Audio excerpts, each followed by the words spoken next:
Oui, bonsoir, merci d'être venu pour ce film qui sera long, mais vous regretterez pas, on espère. Et effectivement, on n'arrête pas de vous dire que la comédie musicale décline, les grands studios déclinent à partir d'après le milieu des années 50, et en fait, on vous montre des espèces de monuments. Donc, la dernière fois, c'était West Side Story en 61, et cette fois-ci en 64, My Fair Lady. En réalité, parce que c'est le moment où les studios se disent, on va mettre le paquet sur des comédies musicales déjà assurées, dans le sens où c'était déjà des succès de la scène. Donc, d'où le fait qu'il n'y ait pas dans ces monuments-là du rock'n'roll, de la musique contemporaine, parce que pour mettre ces sommes énorme, et vous allez voir que c'est de la grosse cavalerie au niveau production, c'est 250 chapeaux, costumes, bon voilà, on a des très grands volumes et même si c'est stylisé, des gros décors beaucoup plus importants même que pour la scène. Donc pour mettre tout ça, il faut s'assurer d'avoir une pièce originale de Bernard Shaw qui tient la route, vous allez entendre au niveau des dialogues, des mots d'auteur et de l'histoire, de la charpente de l'histoire, qui est calquée sur Pygmalion, et Pygmalion, c'est le titre du film qui a été tiré d'un scénario écrit par le dramaturge lui-même et dont s'inspire Cukor pour faire ce film. Donc on voit tout de suite le schéma Pygmalion, on le connaît parce qu'à Hollywood il est assez fréquent. Souvent les acteurs hommes sont beaucoup plus âgés de toute façon que les actrices, donc c'est pas quelque chose qui nous dépayse à Hollywood.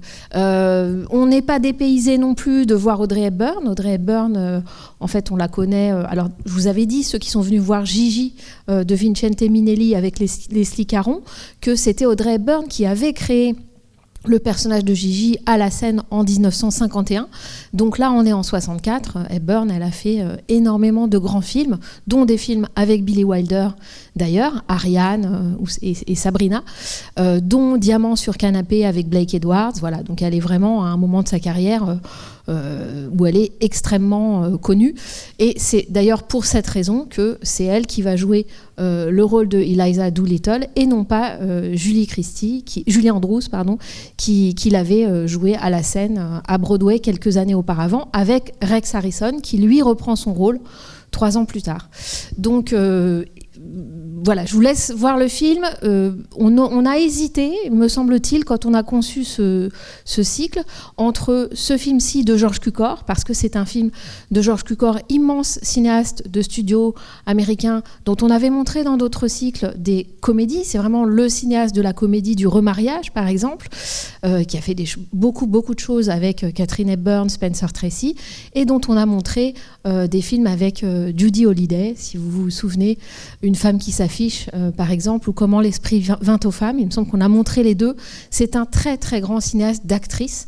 C'est quelqu'un qui a accompagné, que ce soit Hepburn, que ce soit d'autres actrices. Et donc c'est un regard qui est posé aussi sur une actrice.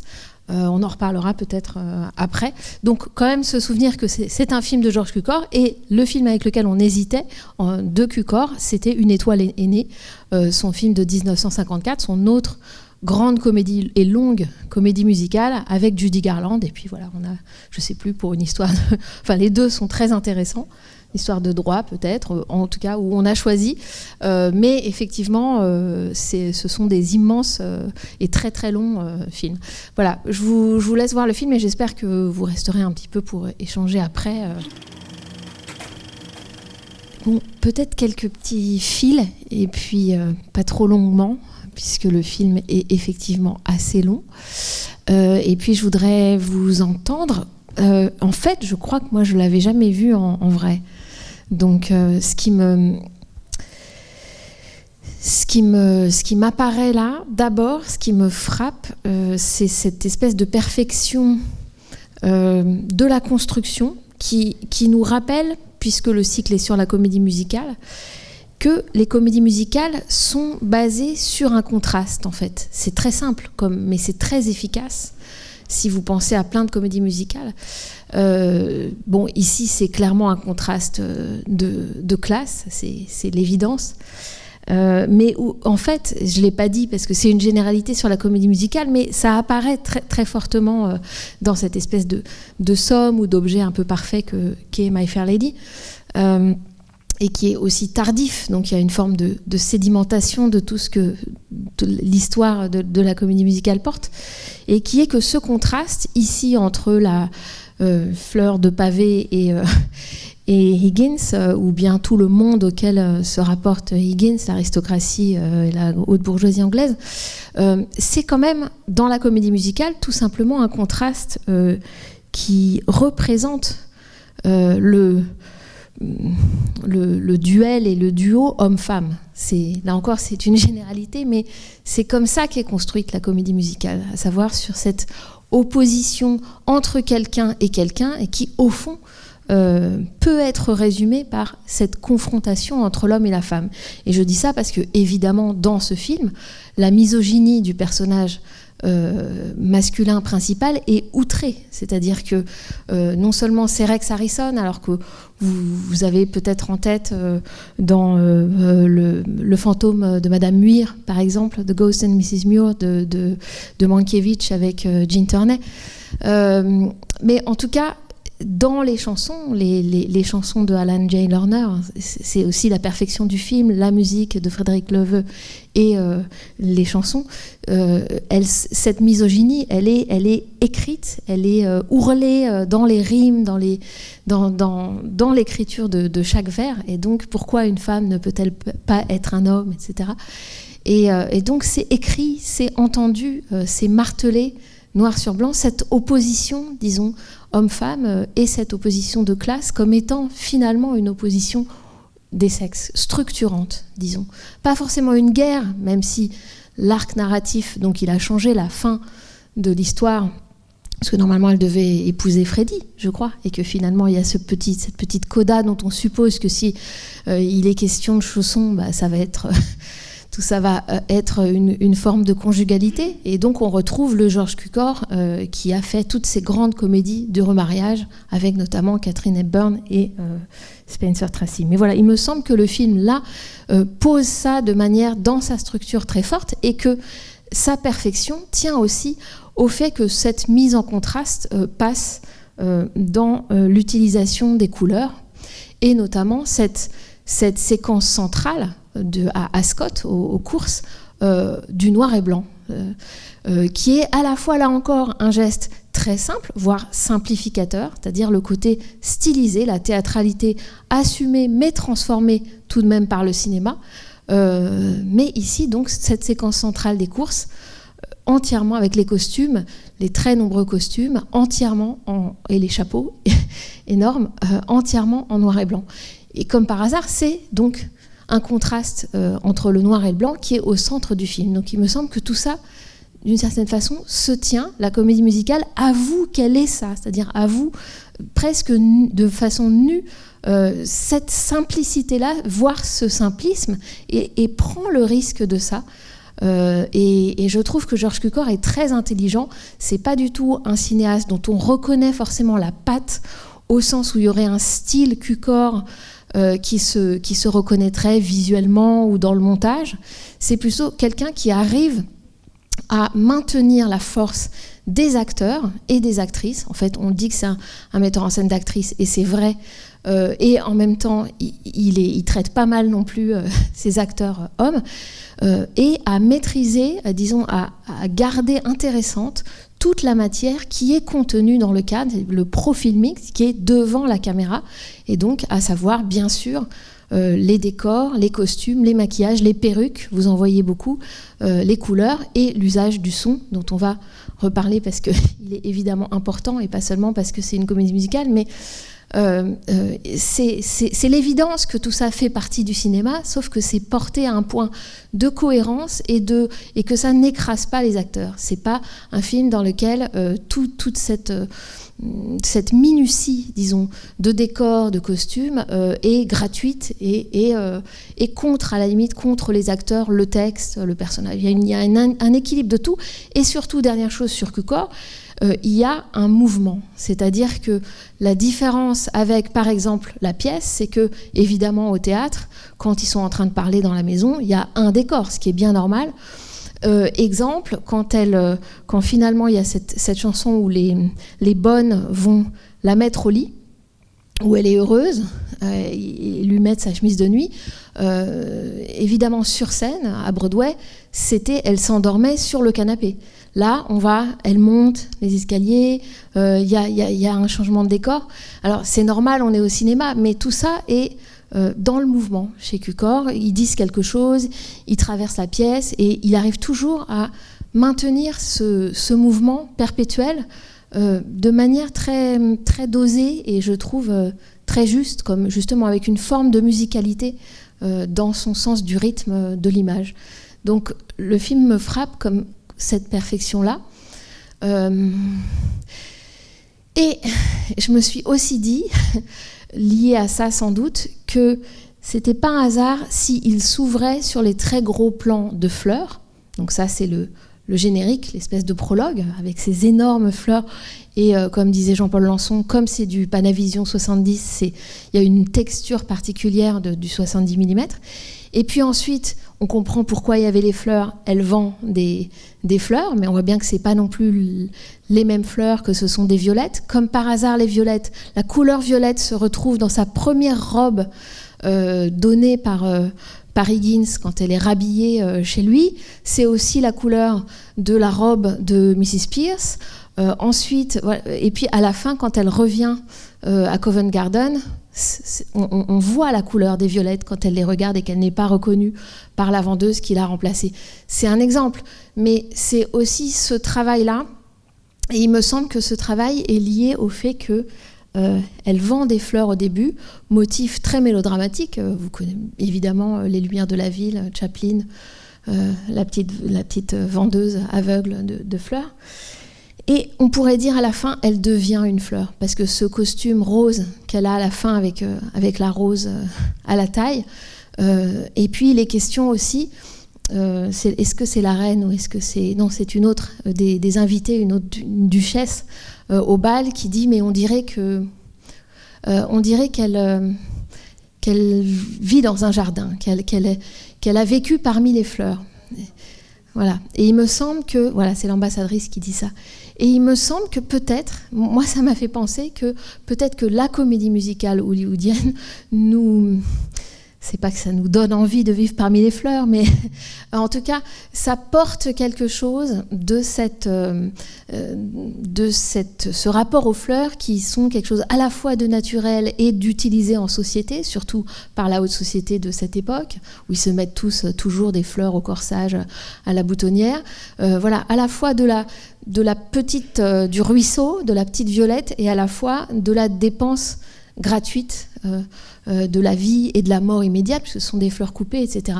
Et il me semble que voilà, il y a une poésie là-dedans, qu'elle soit intentionnelle ou non, cette idée que c'est ça aussi qu'on cherche, nous, dans la comédie musicale, c'est-à-dire d'être parmi les fleurs. Et je trouve ça assez émouvant que ce soit ponctué comme ça, de loin en loin, avec ce jardin à la fin, le jardin de la mère de Higgins, où bien cette fois-ci c'est elle qui les fait pousser, elle les vend pas seulement, elles tombent pas dans la boue, elle les fait pousser, et évidemment ça peut être métaphorique de sa propre croissance, mais au-delà de la métaphore, quelque chose de la comédie musicale elle-même et de ce qu'elle peut nous apporter, à mon avis, est porté par ce motif des fleurs.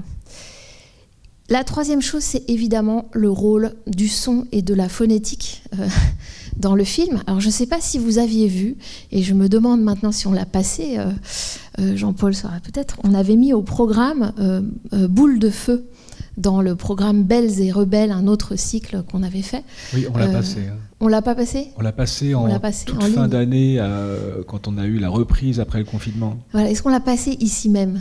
J'ai un doute. Ouais. Oui ? Ah oui. Oui, voilà, tout à coup, ce confinement m'a complètement... Et donc, Boule de feu de Hawks, c'était aussi ce même motif. Alors, pas tout à fait du Pygmalion, parce que c'était Gary Cooper en homme-enfant, mais c'était pareil, il relevait l'argot d'une danseuse de cabaret parce qu'il faisait une encyclopédie.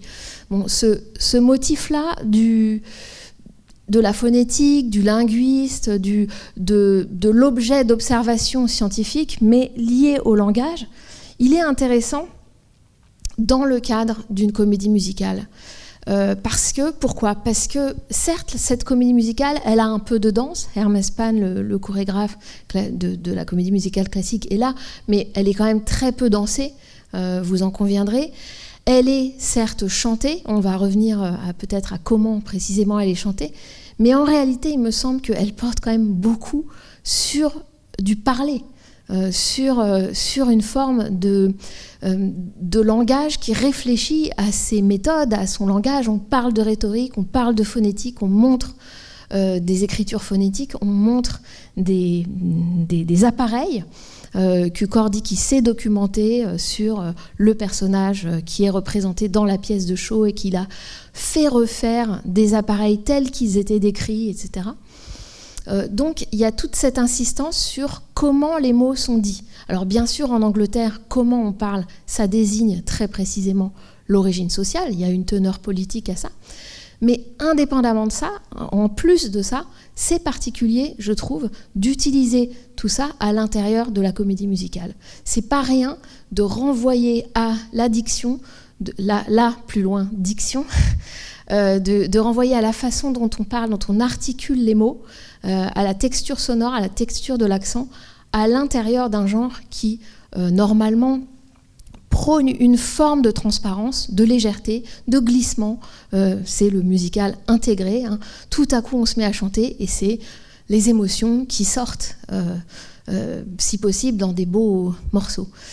Alors c'est pour ça que la question de qui chante et comment, c'est quand même important, mais je pose juste le fait que c'est Rex Harrison qui, d'une certaine façon, a imposé ce style que maintenant on connaît très bien dans la comédie musicale et qui est le parler-chanter.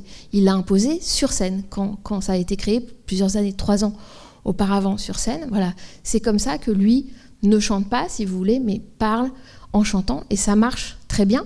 Et en face, asymétrie homme-femme, vous remarquez, Audrey Hepburn, qui n'est pas non plus chanteuse de formation, elle par contre, il y a des moments où elle parle-chante, où elle chante avec sa propre voix, et puis vous aurez remarqué qu'il y a d'autres moments où sa voix est beaucoup plus lyrique, beaucoup plus soprano, et où en fait elle est doublée par Marnie Dixon, l'une des très très grandes doubleuses qui a une formation de chant lyrique et qui a doublé, bien sûr, puisqu'on a montré West Side Story la dernière fois, qui a doublé la voix de Maria de Natalie Wood dans West Side Story.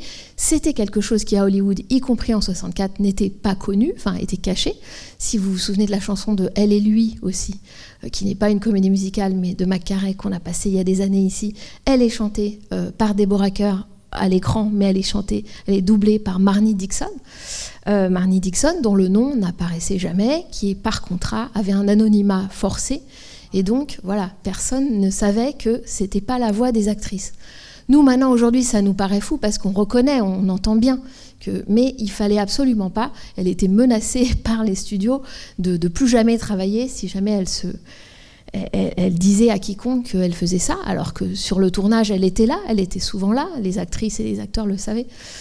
Donc voilà, et c'est à ce moment-là que ça s'est su, ça a commencé à se savoir, ça a commencé à faire toute une histoire, disons, dans le milieu hollywoodien, et que, du coup, d'ailleurs, sans doute, c'est aussi pour ça que c'est Julie Andrews, la même année, qui a eu l'Oscar de la meilleure actrice, et non pas, par exemple, Hepburn, parce que Julie Andrews, elle chante dans Mary Poppins. Elle chante et on sait que c'est elle qui chante, donc il y a un vote peut-être un peu de sympathie aussi pour quelqu'un qui chante ses propres paroles. Mais évidemment, c'est très travaillé dans le film. Alors bon, je sais pas, j'ai amené un extrait où on voit le passage, en fait, parce que plusieurs des chansons ont été, je sais pas si tu veux le passer, ça dure. Tu veux le passer maintenant ? Oui, ça dure 2-3 minutes, on peut peut-être parce que Audrey Hepburn, et ça c'est souvent le cas dans la comédie musicale, les actrices chantaient. Elles chantaient quand même si elles n'avaient pas une grande formation de chansons, et elles pensaient jusqu'au bout que peut-être ça allait passer. Et les réalisateurs ne leur disait pas tout de suite que finalement, ça, au niveau valeur de production, ça allait être hétérogène, ça allait pas aller avec cette grosse production, et c'est arrivé à plusieurs actrices. Et là, c'était le cas. Avec Audrey Hepburn, elle a vu Marnie Dixon, elle a parlé avec elle pour certaines scènes, et puis d'autres scènes ont été ensuite, en plus, redoublées. Et donc là, c'était un petit peu plus difficile pour elle. Donc ça veut dire qu'il y a plusieurs scènes qu'on a vues qui ont été tournées avec la voix d'Audrey Hepburn et qui finalement ont été doublées. Et on monte peut-être une, je ne sais plus si c'est le numéro Show Me. Évidemment, comme on préfère la voix d'Hepburn, il me semble. C'est-à-dire que quand on la connaît, c'est-à-dire qu'on veut entendre la continuité peut-être corporelle entre le dialogue et la voix qu'on connaît et la voix chantée. Et en même temps, pour la chanson, on peut aussi préférer la voix de Marnie Dixon. Bon, c'est un jeu de bascule sans fin. Mais ça c'est quand même assez ironique qu'un personnage qui devient parlé par un autre, puisque on lui enlève son accent pour lui faire parler mieux, subissent une espèce de deuxième humiliation, si vous voulez, ou de deuxième, et qui est le doublage par une chanteuse de l'actrice. Donc c'est assez vertigineux, ça. Et puis de savoir qu'il y a une asymétrie entre hommes et femmes, puisqu'on comprend que Hepburn, elle aurait pu chanter, parler comme Rex Harrison. Et non, pour une femme, c'est pas ce qui est attendu dans le livret, donc c'est assez intéressant. Et dernière chose que je vous ai pas dit sur Rex Harrison, mais je pense que vous l'avez vu, parce que quand on restaure un film, en fait, on voit en numérique, on voit trop de choses, hein, ça fait plusieurs fois qu'on s'en aperçoit. Alors tant mieux, parce que ce film est tellement riche dans les décors, dans les détails, des bijoux, des étoffes, tout ça. C'est Cecil Beaton que Cukor a été amené à détester du point de vue du caractère, mais qui a été placé par la production Jack Warner, qui lui-même était le vrai producteur, le type du studio, mais qui est vraiment le producteur du film, et qui était lui très bon. Mais par contre, donc il a placé ce Cecil Beaton, mais qui était un très très cultivé, qui connaissait toute la période édouardienne, donc 1901-1910 très bien, et qui l'a bien documenté, et qui a bien œuvré notamment au costume et au décor, mais pas avec le décorateur, le directeur, art director, le directeur artistique que préférait Cukor, Gene Allen. Donc voilà, les deux. Mais donc tout ça est fait de manière très minutieuse. Mais par exemple, je ne sais pas si vous avez vu, à mon avis, à cause du numérique, on voit le micro qui est dans la cravate beige. Est-ce que vous l'avez vu à la fin, quand elle est partie et qu'il est en beige? Bon, de toute façon, il n'est que en beige ou en gris pendant tout le film. Ça, c'est le travail sur la couleur dont je n'ai pas reparlé, à part le contraste noir et blanc. Il y a aussi quelque chose de frappant que Cukor décide, contrairement à nos attentes de comédie musicale, à ce qu'on a vu dans ce cycle, par exemple Parade de printemps, où c'est un défilé de couleurs et où Cukor dit non, ma question, c'était plutôt comment enlever de la couleur. Et donc, au début, vous avez toute la partie noire, on pourrait dire la partie de Covent Garden, de nuit, de pluie, de pauvreté au début, avec des touches de couleur, des robes extraordinaires, brillantes, etc., des dames qui sortent de l'opéra. Et puis ensuite, c'est l'inverse, et tout le monde est en clair, et il y a des petites touches aussi de couleur, comme dans le chapeau et la tenue noir et blanc avec les petites touches de rouge. Donc, mais c'est intéressant que Cukor se pose le problème à l'envers de ce qu'on peut penser de la comédie musicale. C'est au contraire comment j'enlève de la couleur de tout ça, et notamment ça passe par une neutralisation de la couleur des costumes de Rex Harrison. Mais donc, vous avez peut-être pas vu, mais moi je l'ai vu là, vraiment, le micro un peu comme ça, quoi, long, enfin un cylindre qu'on voit caché dans cette cravate beige, et qui à l'évidence est aussi dans les cravates d'avant. Donc en gros, quand il n'a pas de cravate, il n'a pas de micro-cravate, mais c'est le premier film dans lequel apparemment ils ont utilisé un micro-cravate, un micro synchrone, quoi, qui portait lui sur lui, et ce serait lui qui aurait demandé ça. Parce que pour son parler-chanter, évidemment, ça implique, c'est un jeu d'acteur, ça implique des rires, ça implique des nuances de colère, d'émotion, etc., qui sont beaucoup plus difficiles à refaire quand on chante-parle en studio. Ça n'a pas de sens de refaire tout ça en studio. Donc si on trouvait qu'il était très très bien synchronisé, c'est normal, c'est parce que pour lui, c'était du son direct. Alors que, par exemple, pour elle, elle le fait très bien, le doublage, mais c'est jamais direct, même quand elle, je crois, même quand elle chante elle-même. Vous avez vu qu'il y a des numéros, notamment le numéro avec le Just You Wait, Mr. Higgins, très très long, avec cette espèce de séquence un peu de fantasme, de mise à mort par le roi de Higgins, avec ses côtés qui sont graisseux là pour faire un halo autour. On alterne entre la voix d'Hepburn et la voix de Marnie Dixon, et la voix de Marnie Dixon est seulement dans la partie fantasmée de elle en Lady. Donc vous voyez que c'est très composite, mais ça fonctionne, il me semble. L'ensemble fonctionne assez bien parce qu'il y a aussi une unité et une puissance, disons, du sens, le fait qu'il y ait tous ces appareils, tout ce travail sur la voix, et toute cette texture liée aux techniques de la comédie musicale. Bon, voilà, là j'ai trop parlé, donc je veux bien que vous interveniez. Alors moi, c'est un petit point de détail. Ce qui m'a marqué, c'est qu'il y a 2 scènes où les personnages sont statiques. Oui. La première fois, au lever du jour, où on voit les personnages arriver puis s'arrêter en 3 fois, puis tout le monde repart. Oui. Et on a l'impression qu'il y a la même chose à Ascot avec les... Oui. Alors je ne sais pas l'intérêt de faire ces scènes et ce qui a été recherché dedans. Alors, moi, c'est pas dans les intentions, je peux pas vous... Mais par contre, ce qui me frappe là-dedans, donc dans ces tableaux, on pourrait dire, c'est quasiment des scènes tableaux, c'est justement ce que je disais de Cukor, c'est-à-dire son sens rythmique du mouvement, comme une chorégraphie, même quand c'est pas du mouvement dansé. C'est-à-dire que le déplacement d'un personnage, ou le déplacement de la caméra, ou le déplacement des chevaux, tout ça fait partie du rythme du film, et c'est cet impact-là à la fin qu'on a, nous, spectateurs. Donc pourquoi à ce moment-là ce côté ballet, alors lui il assumait complètement justement le côté stylisé, théâtral, le fait que c'était une pièce, qu'il a été fidèle à la comédie musicale sur scène de Broadway, et qu'il a encore raffiné d'une certaine façon. Il lui a donné une forme de profondeur, mais il ne cherchait pas à la tordre.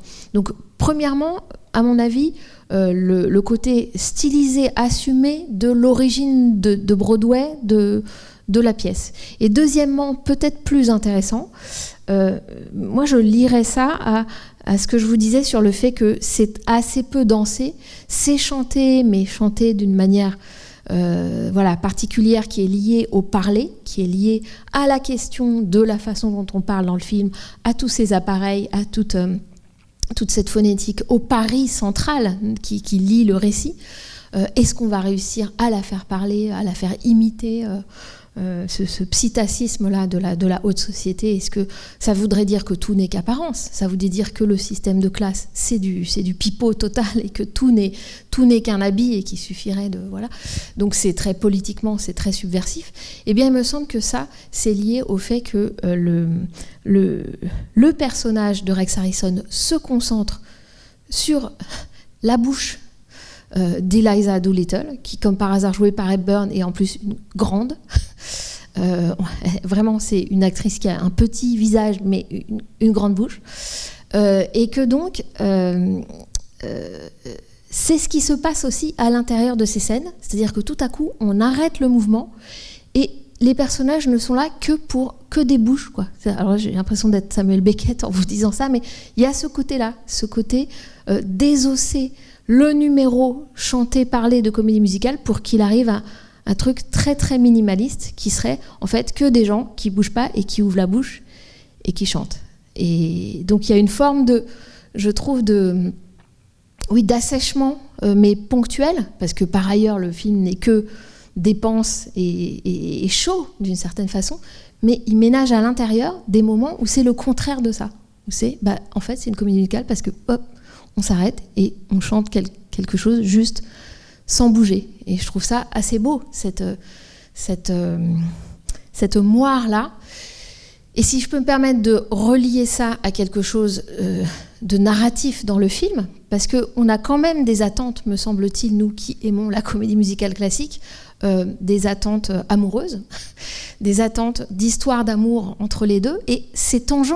C'est-à-dire qu'il est joué par Rex Harrison Higgins avec un tel cynisme, avec une telle jubilation dans les mots de la misogynie, du mépris de classe, de l'objectivation du sujet scientifique qu'il a pris, etc., qu'on se dit, mais c'est pas possible en fait. Le fil amoureux, il est vraiment trop fin. Et ben, il me semble que déjà cette focalisation sur la bouche porte quand même une forme d'érotique du souffle, de tout ça. Et quand on écoute le film dans les dialogues, il y a beaucoup de choses liées à ça. Donc il y a un fil, disons, plutôt érotique de ce point de vue-là. Et que quand même, si vous vous souvenez, comment se finit le film, c'est quand même lui qui se repasse la bande, enfin le disque, le sillon de la voix de Eliza. Donc il y a tous ces appareils qui étaient des instruments de torture, quasiment, ou qui étaient des instruments de la froideur scientifique, vont devenir l'appareil de la mémoire, de la nostalgie, de la perte de l'aimer, de l'amour, etc. Donc voilà, je trouve que quand même, on se raccroche à quelque chose d'amoureux, peut-être un peu trop tard, je ne sais pas si ça fonctionne, parce que la relation, elle est vraiment décrite comme un peu sadomaso, d'une certaine façon. Hein. Quand il la met à la torture, en lui faisant répéter toujours la même lettre, évidemment le même son, le même phonème, ça fait penser à ce qu'on a vu, à ce qu'on connaît un peu comme ça, vaguement dans la Vulgate de ce qu'a fait Charcot avec les hystériques. Ça fait un peu penser à ça, de mesurer des humeurs, de mesurer la voix des femmes, de mettre... Vous avez vu les photos de profil de Eliza dans son bureau, etc. Donc il y a quelque chose de l'ordre de l'instrument de torture et du sadisme qu'elle retourne dans certaines scènes, donc évidemment dans la scène où elle fantasme qu'elle le fait décapiter par le roi. Mais oui, juste ce que je disais sur le fil amoureux, c'était qu'en fait, cette tension entre une forme de sécheresse, bon, discrète, hein, je suis d'accord, mais disons une forme de sécheresse, parce que c'est pas si commun de voir dans une comédie musicale ce côté scientifique, par exemple, très détaillé, la phonétique, les écritures, etc. Et tout le reste, c'est-à-dire le côté brillant, de dépenses incroyables qu'il y a pour les costumes, les bijoux, etc., donne l'idée que peut-être cette métamorphose, ce motif qu'on connaît de Cendrillon, en gros, de quelqu'un, la métamorphose de la jeune femme, de Souillon en princesse, qui va être le motif associé à Audrey Hepburn, hein, dans Ariane, dans Sabrina, enfin dans plein de films d'Audrey Hepburn, c'est souvent ça, c'est un motif de conte de fées, évidemment. Eh bien, ce motif-là,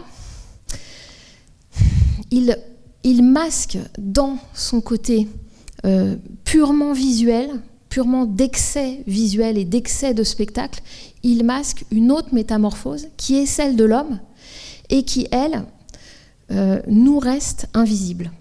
C'est-à-dire qu'il n'y a qu'à la fin, quand on le voit écouter tout seul, quand il est dans la ville d'abord, tout à coup très grise, qui nous apparaît, qui est filmé de manière extrêmement grise, puis ensuite quand il est tout seul avec son pauvre phonographe, avec la voix Cockney qui réécoute, qu'on se dit, ah oui, en fait, lui aussi, il n'en parlait pas, mais il y a eu une métamorphose et il est passé de bachelor, de célibataire endurci à amoureux.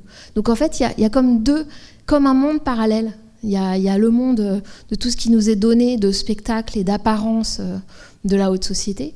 Et puis il y a un tout petit chemin qui est le sismographe amoureux de ce type, quoi. Ça, je trouve ça assez beau comme tension à l'intérieur du film.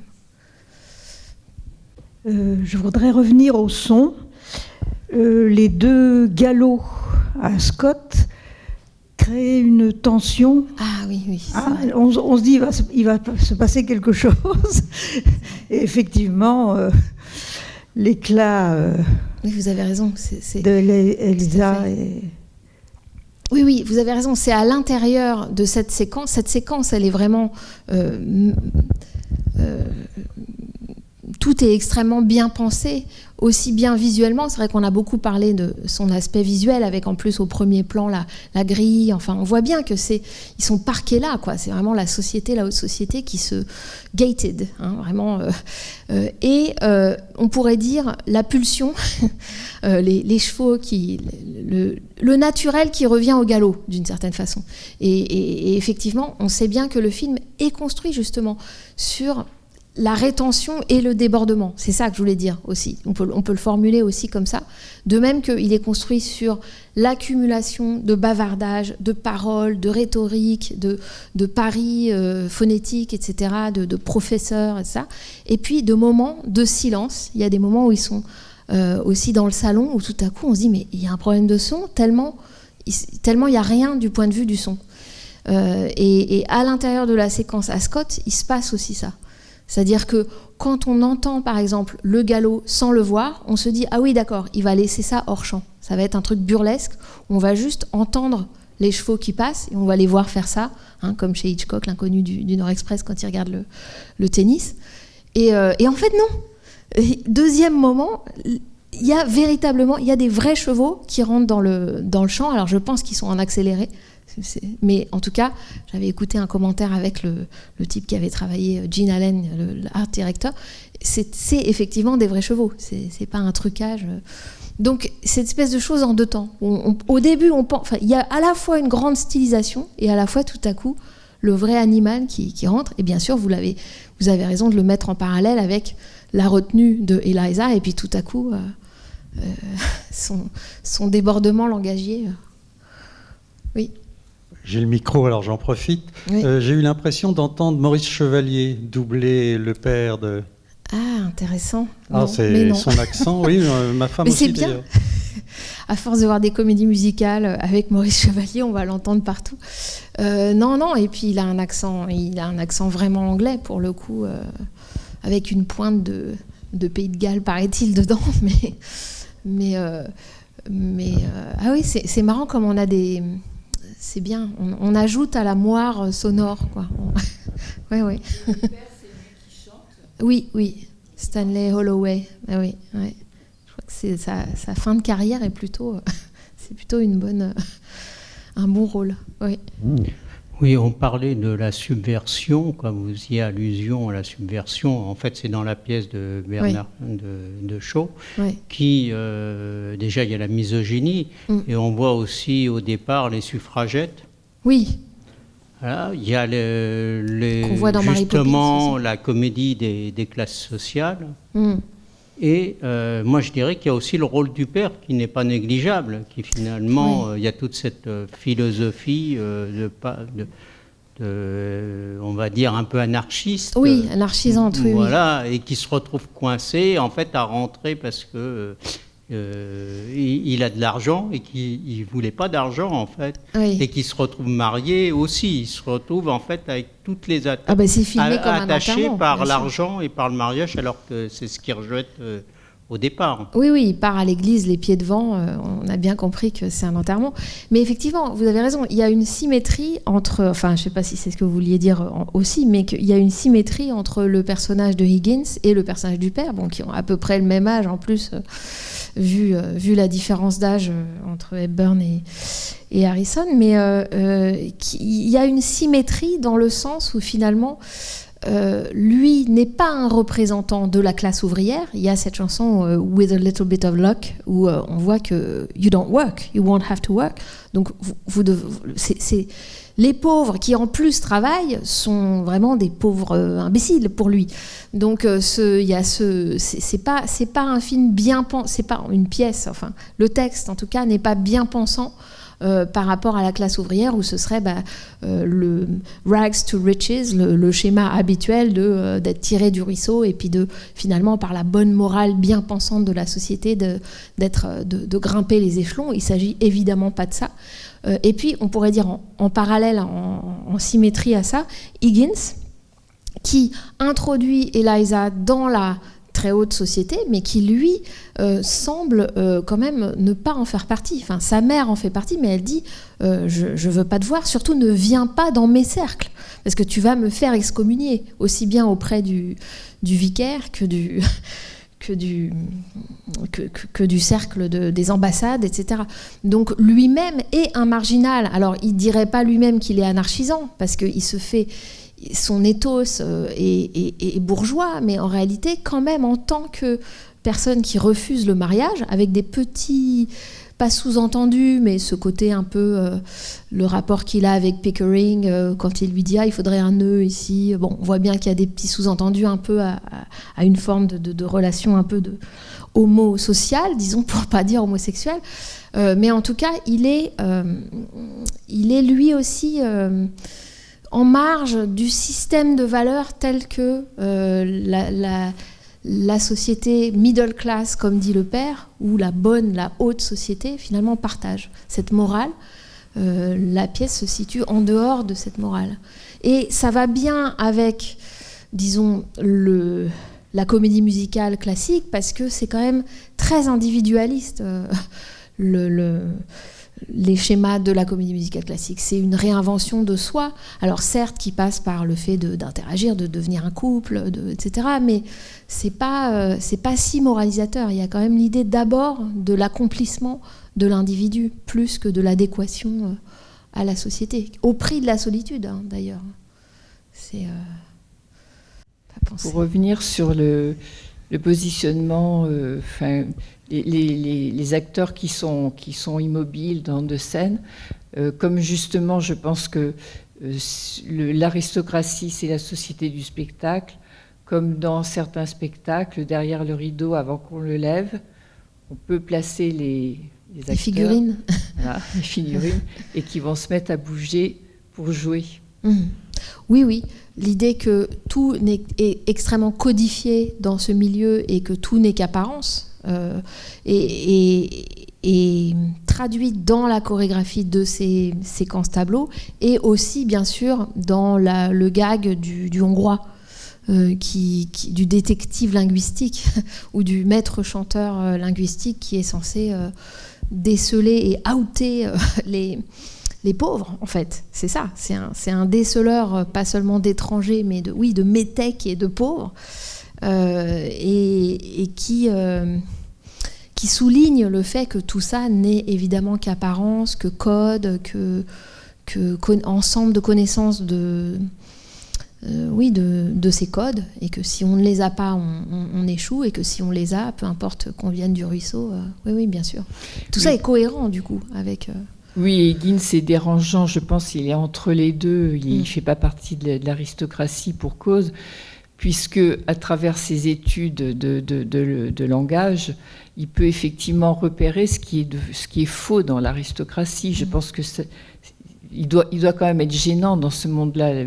On comprend que la mère ne souhaite pas spécialement à ce qu'ils viennent s'introduisent dans cette société où il peut effectivement repérer tous ceux qui n'ont rien à faire là. Oui, mais c'est intéressant que lui n'ait pas choisi, contrairement à son disciple, d'en faire un usage, disons, d'abord lucratif, et puis de chantage, c'est-à-dire d'assigner les gens à d'où ils viennent. Et on s'aperçoit qu'au début, dans la première séquence, quand il dit « Ah, vous venez de tel quartier », etc., c'est une fierté, mais dont il ne tire pas d'autres... C'est ça aussi, c'est une figure de l'intellectuel, c'est ça. C'est ça, c'est la figure de l'intellectuel. Qui est un peu en marge, qui est intégré dans la société parce qu'il a de l'argent, parce que ses études peuvent être reconnues, etc. Mais au fond, le rôle de l'intellectuel, c'est quand même d'avoir un point de vue critique sur la société sans en être pour autant au dehors, quoi, complètement au dehors. Ouais. Et je voudrais resituer aussi le film au moment de sa sortie. Je crois qu'il est sorti en 1966 en France. D'accord. Si j'ai bonne mémoire, je ne sais pas, vous pouvez me le confirmer. Comme vous l'avez vu, vous allez donc c'est la première fois que je le revois sur grand écran depuis 1966. Et alors, je voudrais le resituer dans le contexte parce qu'on était à 2 ans de 68. et que tout de même, il commençait à y avoir des mouvements de révolte dans la jeunesse, les teenagers, comme on les appelle aujourd'hui, ou je ne sais pas si c'est passé de mode, mais enfin bref, il y a un moment où on les appelait comme ça. Et c'était vraiment, enfin, moi j'ai le souvenir, alors, je l'ai vu au Gaumont Palace, mes parents m'ont emmené, parce qu'à 16 ans, on allait encore au cinéma avec ses parents à l'époque, et j'avais l'impression que ce film était un ovni, commençait à être un peu out, il était plus in du tout. J'avais presque honte de dire que j'étais allée voir ce film avec mes parents, parce que c'était quand même la grande période de la nouvelle vague, des films américains, on n'était pas loin, bon, le lauréat, tout ça sorti un peu après, mais on commençait à avoir du cinéma américain un peu nouveau. Et je pense qu'il a eu un certain succès, mais alors vraiment dans un milieu très particulier. Mais en tout cas, aux États-Unis, il a eu un énorme succès. Oui, je pense. Parce que le cinéma est plus familial aussi, comme sortie. Mais en France, je serais curieuse de voir les sorties, parce que je pense qu'il ne passait pas dans beaucoup de salles, parce que d'abord, c'était effectivement un grand spectacle. Alors, au Gaumont Palace, oui, peut-être, je ne sais pas s'ils l'ont passé au Rex. Alors, je sais qu'aux États-Unis, les gens réservaient leur place, exactement comme pour aller au théâtre. Oui. C'était vraiment de cet ordre-là. Mais je me demande s'il ne fallait pas le faire aussi, peut-être. D'ailleurs, hein, parce que c'était d'une grande séance. Et je crois qu'il y avait encore au Gaumont Palace, parce que j'ai connu ces séances-là, il y avait encore un spectacle en plus du film. Hein, donc, oui, mais je ne sais pas si ce film-ci... Oui, mais vous voyez bien comment le film réfléchit quand même sur son propre spectaculaire. Et comment, par cette tension entre ce qui lui arrive à lui et qu'on ne voit pas, et puis tout le reste qui n'est que visible, enfin qui n'est que spectacle, il crée quand même quelque chose d'assez subversif pour le coup. Et donc voilà, je trouve que n'est pas subversif ce qui paraît le plus subversif.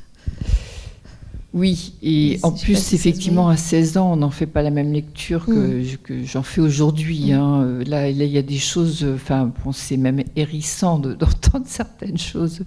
Enfin, oui, mais de même que si vous avez vu Gigi de Minelli qu'on a passé ici, qui s'inspire de My Fair Lady, la pièce, c'est cette question de l'objectivation du corps féminin. Voilà, elle le dit d'ailleurs, la mère, hein, vous êtes deux bébés qui jouent à la poupée. Quoi. La poupée, hein, donc vous l'habillez, etc. Et donc cette valeur aussi d'argent, enfin de ce côté légèrement prostitutionnel, il y a tout ce début où elle croit qu'elle est prise pour une prostituée. Enfin, voilà, c'est quelque chose qui est très important. Et dans Gigi, puisque c'est une famille, c'est une lignée de demi-mondaines, et ici où c'est pas la même configuration, mais où il y a quand même cette tractation du père qui vient chercher de l'argent, sous-entendu pour vendre physiquement sa fille. Donc c'est chargé, on le voit pas forcément, et le spectacle fait aussi qu'on passe d'une séquence à l'autre, d'une chanson à l'autre, mais c'est quand même très présent. Et le fait d'avoir vu Gigi, pour ceux qui l'ont vu avant, voilà, nous rappelle aussi cet aspect-là. Et en même temps, il est très comédie musicale, il est comme un bonbon, ce film. Hein. C'est vrai que c'est le paradis, les fleurs, c'est les belles couleurs, c'est la belle musique. Mais c'est très curieux qu'il soit sorti à ce moment-là, parce qu'en même temps, commençait à surgir dans, en tout cas, la société française, cette révolte contre le père, contre... Voilà, c'est toutes ces dominations masculines, ça commençait déjà à arriver. Donc, c'est vrai que ça a été très curieux. Moi, je me souviens, à la fois, j'ai été emballée par ce film, je l'ai adoré, je connaissais toutes les chansons par cœur, j'ai le disque, j'ai le vinyle, mais en même temps, je sentais qu'il y avait quelque chose qui n'était pas tout à fait normal. Oui, c'est dur à avaler, mais en même temps, le film raconte aussi le debunking, le dégonflement d'un ego masculin, quand même, très fortement. Et quand elle dit, chez la mère, quand elle dit « What a fool I was, what a dominated fool », j'étais une une imbécile dominée. Enfin voilà, elle a un discours quasi bourdieusien. Donc c'est pensé par le film. C'est pas seulement psychologique dans le sens où il y a un ego masculin qui est le type qui vit tout seul, qui se croit complètement en autarcie, et qui finalement vit tout seul, mais il a quand même un compagnon qui l'invite comme ça du jour au lendemain à habiter chez lui. Il a quand même des bonnes et des... Bon, voilà, donc et puis mother.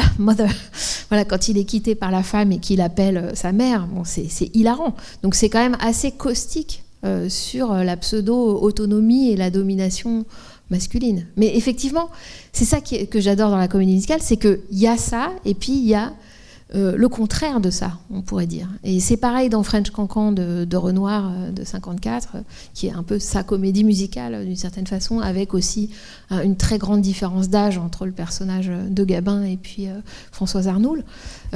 C'est déroutant parce que des gens le ressentent comme mais c'est scandaleux, encore un vieux qui tombe amoureux d'une jeune et qui la fait travailler, etc.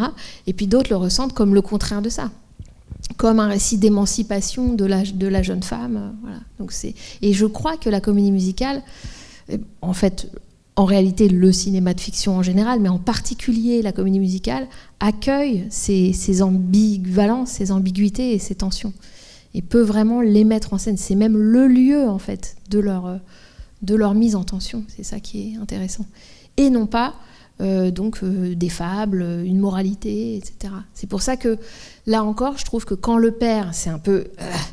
mais quand le père dit « bah non, moi j'ai pas de morale », c'est quand même fou d'entendre ça dans un film. « Mais vous n'avez pas de moralité ?» Mais non. Et ben finalement, il parle un peu aussi pour le film, d'une certaine façon. Et Rex Harrison non plus n'a pas de morale. Enfin, en tout cas, c'est une morale qui est pas édifiante. Bon, bah merci pour ceux qui sont restés aussi. Et on va changer de registre. Alors, ça ne sera pas la fièvre du Covid, mais...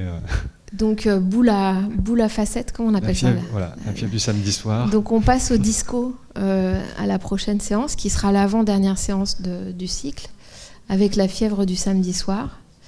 Et il faut venir le voir parce que si vous ne le connaissez pas, on a souvent des a priori sur ce film. Gros, disco, donc automatiquement le truc kitsch.